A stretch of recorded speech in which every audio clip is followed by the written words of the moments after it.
दोस्तों हम आगे आज नए टॉपिक को शुरू करते हैं। वर्ण विचार। वर्ण से आज से शब्द की उस लघुत्तम इकाई से हैं जिसका और लघुत्तर विभाजन नहीं हो सकता, अर्थात भाषा की अखंडित इकाई को वर्ण कहते हैं। जैसे अ आ इ ई क ख ग। वर्ण भाषा की सबसे छोटी इकाई है। वर्णमाला। वर्णों का क्रमबद्ध समूह वर्णमाला कहलाता है। विशेष बिंदु। भाषा की सबसे छोटी इकाई वर्ण कहलाती है।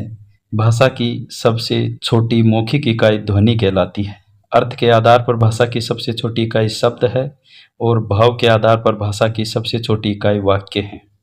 वर्ण या वर्णों का ऐसा समूह जो श्वास के एक ही विस्फोट से उच्चारित होता है अक्षर कहलाता है।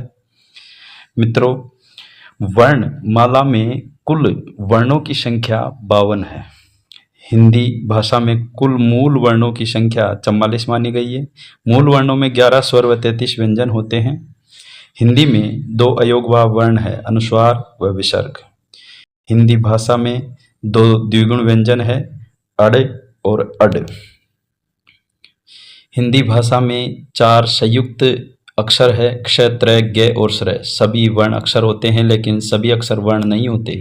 क्ष क और मूर्धन्य श से बनता है, त्र त व र से बनता है और ग ज व इ से बनता है और श्र तालव्य श और र से बनता है। स्वर वे वर्ण जिनके उच्चारण के समय मुख में रुकावट नहीं होती स्वर कहलाते हैं।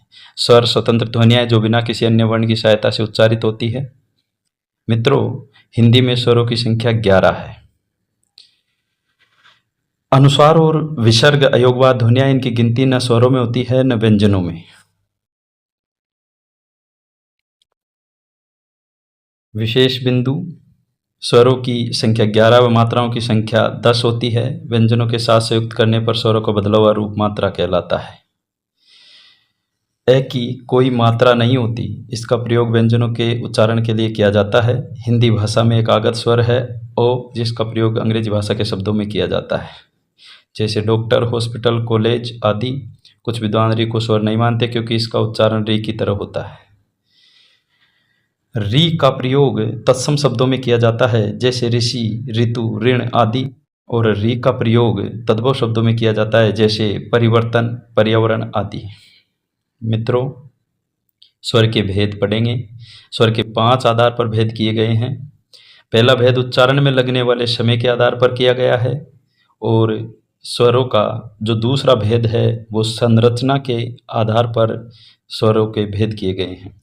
तीसरा भेद जिह्वा के आधार पर किया गया है और चौथा है ओष्ठाकृति के आधार पर स्वरों के भेद।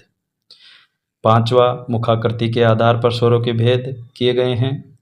पहला भेद पढ़ेंगे हम, उच्चारण में लगने वाले समय के आधार पर स्वर।